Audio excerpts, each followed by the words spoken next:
दोस्तों जय श्री राधे। दोस्तों आज के वीडियो में हम आपको बताएंगे राजा दुष्यंत और शकुंतला की प्रेम कहानी। राजा दुष्यंत को शकुंतला से प्रेम कैसे हुआ, आइए इस कहानी के बारे में जानते हैं। दोस्तों एक बार की बात है, हस्तिनापुर के राजा दुष्यंत शिकार खेलने के लिए जंगल गए तो वहां उन्होंने जंगल में ऋषि कड़ब्ब की एक कुटी को देखा। जब वहां ऋषि कड़ब्ब की कुटी को देखा तो उनके मन में उस ऋषि के दर्शन करने की लालसा उत्पन्न हो गई और वो उस ऋषि के दर्शन करने के लिए आश्रम जा पहुंचे। आश्रम में जाकर उन्होंने जब दरवाजा खटखटाया तो अंदर से एक बहुत ही खूबसूरत कन्या निकली, जिसे देखकर राजा दुष्यंत उस पर मोहित हो गए।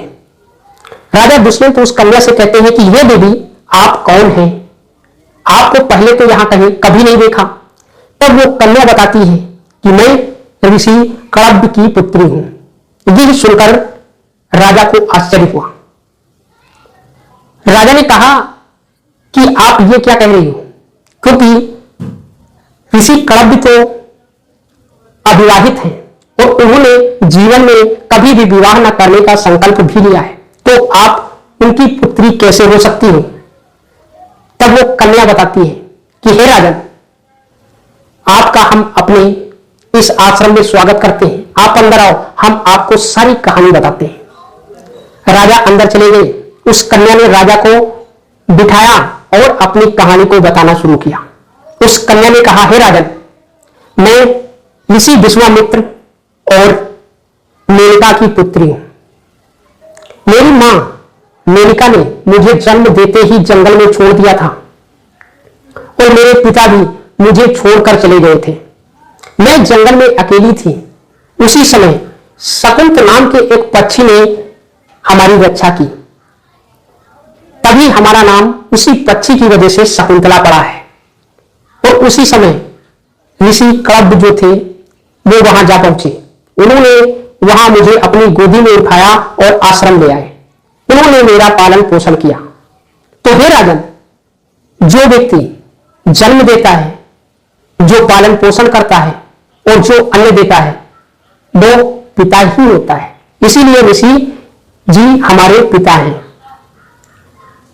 ये सुनकर राजन ने अपने मन को थामते हुए कहा कि हे देवी, हम तुम्हारे रूप और सौंदर्य पर मोहित हो गए हैं।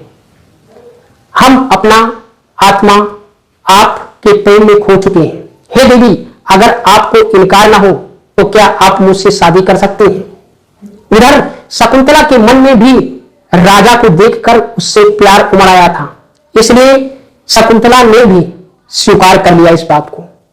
दोनों में गंधर्व विवाह हो गया। दोनों में गंधर्व विवाह हो गया और दोनों उस जंगल में रहने लगे। बहुत दिन बीत गए उसी जंगल में उन्हें विहार करते करते। तभी राजा को अपने राज्य का ध्यान आया। राजा ने कहा कि हे शकुंतले, मैं अब अपने राजपाट के लिए अपने घर को जा रहा हूं। जो भी तुम्हारे पिता ऋषि कड़ब्ब आश्रम में आ जाएं, क्योंकि वो तीर्थ यात्रा पर गए हुए हैं और जब तक वो आएंगे नहीं हम आपको ले नहीं चल सकते। इसलिए जिस दिन ऋषि आ जाएं, आप उनकी आज्ञा लेकर और हमें बता देना, हम आपको लेने आ जाएंगे। तब हम आपको लेकर अपने राज्य चलेंगे। ये बात शकुंतला ने सुनी तो कहा, ठीक है, जब हमारे पिता आ जाएंगे तब हम आपको संदेशा भिजवा देंगे, परंतु इसके लिए आप हमारे पास कोई निशानी तो छोड़ दीजिए। तब राजा दुष्यंत ने उस शकुंतला को अपनी निशानी दी, एक अंगूठी, और अंगूठी को देकर वो अपने राज्य भवन चले आए। इधर प्रतिदिन शकुंतला ऋषि दुष्यंत की यादों में खोई रहती। उसे ये भी सुध नहीं रहती कौन आता है कौन जाता है। एक बार उन्हीं की विरह में शकुंतला खोई और चुपचाप बैठी हुई थी। तभी अचानक उसी आश्रम में दुर्वासा ऋषि आ गए, परंतु शकुंतला ने, क्योंकि वो तो अपने पति के ध्यान में थी, इसलिए उस दुर्वासा का ध्यान नहीं दिया। दुर्वासा ने अपने मन में सोचा कि ये हमारा अपमान कर रही है, इसलिए शकुंतला को श्राप दे दिया क्या कि जिस भी पुरुष की तू यादों में खोई है, मैं तुझे श्राप देता हूं कि वो तुझे भूल जाएगा। ये सुनकर शकुंतला का ध्यान टूटा और वो दुर्वासा ऋषि के चरणों में गिर पड़ी। कहा, हे नाथ, हम उनकी यादों में खोए थे, हमसे भूल हो गई है, हमारा गुनाह क्षमा कर दीजिए। दुर्वासा ऋषि को दया आ गई। उन्होंने कहा, ठीक है, मैं अपना श्राप वापस तो नहीं ले सकता हूं, परंतु इतना कहता हूं कि जो निशानी उन्होंने तुमको दी है, ये निशानी जब उनको दिखाओगी तब उनको अपनी पुरानी यादें फिर से ताजा हो जाएंगी और आपको वो पहचान लेंगे। दोस्तों, इधर दुर्वासा ऋषि चले गए।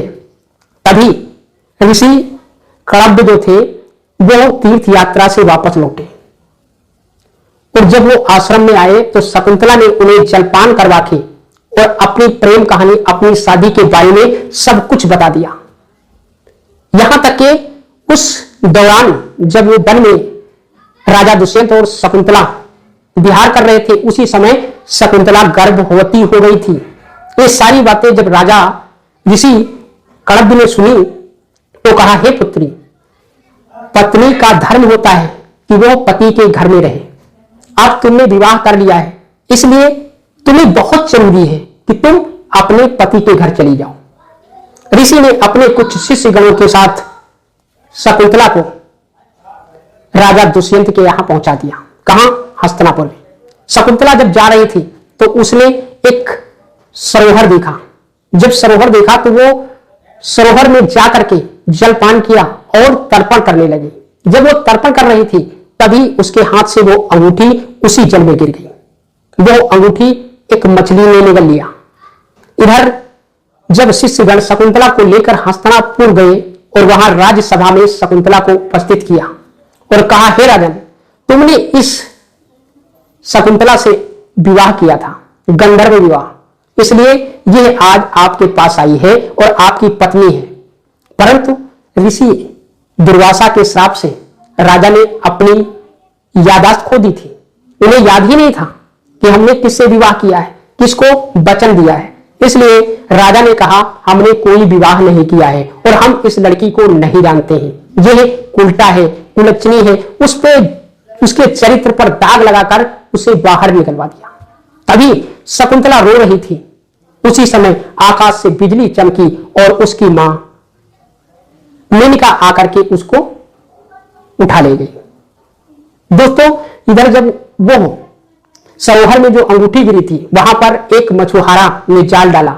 उस जाल में वही मछली फंस गई और जब उसको ला करके उसने घर में उस मछली को काटा तो वो अंगूठी को देखा। वो समझ गया कि यह राजा की अंगूठी है, इसलिए उसने भेंट स्वरूप वो अंगूठी राजा को दी थी। राजा ने जब उस अंगूठी को देखा तो उनको शकुंतला की याद आ गई, क्योंकि ऋषि का श्राप था। जब वो निशानी देखेगा तब उसकी यादाश्त फिर से वापस आ जाएगी। अब राजा दुष्यंत ने शकुंतला को हर जगह ढूंढवाया, बहुत प्रयास किए, परंतु शकुंतला नहीं मिली। जब शकुंतला नहीं मिली तो राजा निराश हो गया।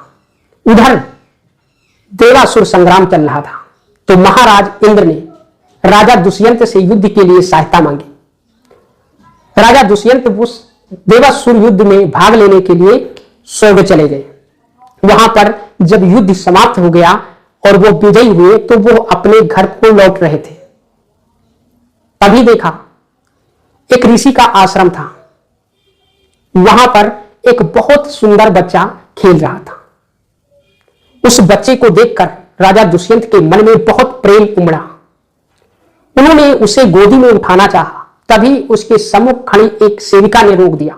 हे राजन, आप इस पुत्र को मत छूना, क्योंकि नहीं तो इसके हाथ में जो धागा बंधा है वो सर्प का रूप लेकर तुम्हें डस लेगा और तुम मर जाओगे। दोस्तों, उस बच्चे की सुरक्षा के लिए ऋषि ने मंत्र पढ़ के एक धागा बांध दिया था। जो कोई उसे गलत निगाह से छूता तो उसे वही धागा सर्प बनकर उसको डस लेता। परंतु ऋषि ने यह भी कहा था, जब इसका पिता इसे मिलेगा, जब इस पुत्र का पिता इसे मिलेगा, जब वो छुएगा तो ये धागा टूटकर गिर जाएगा। परंतु राजा दुष्यंत ने उस सेविका की बात को नहीं सुना और उससे इतना प्रेम लगा हो गया था, उन्होंने बच्चे को गोदी में उठा लिया। धागा टूटकर गिर गया। धागा टूटकर जमीन पर गिर गया। सेविका ने देखा, सेविका तुरंत समझ गई कि ये पिता और पुत्र हैं। वो जाकर तुरंत शकुंतला को बताया। शकुंतला ने तुरंत बाहर आई तो देखती क्या है, राजा दुष्यंत। राजा दुष्यंत को देखकर वो विलाप करने लगी। दोनों एक दूसरे के गले लग गए और उस शकुंतला को अपने साथ लेकर राजा दुष्यंत हस्तिनापुर चले आए। दोस्तों, जब हस्तिनापुर चले आए तो राजपाट करने लगे। कुछ दिनों के बाद उस पुत्र का नाम था भरत। भरत की वजह से हमारे देश में बहुत ऐसे कार्य किए जिसकी वजह से भरत का नाम पूरे संसार में मशहूर हो गया था। वो इतना तेजस्वी था, इतना शक्तिशाली था कि उसने सारे संसार के मन को जीत लिया। जब सारे संसार के मन को जीत लिया तो उसी भरत के नाम से हमारे देश का नाम भारत पड़ा था। दोस्त, उसी भरत के नाम से आज भी हमारे देश का नाम भारत पड़ा है। ये दोस्तों, ये थी राजा दुष्यंत और शकुंतला की प्रेम कहानी। अगर वीडियो पसंद आई हो तो वीडियो को लाइक कर देना।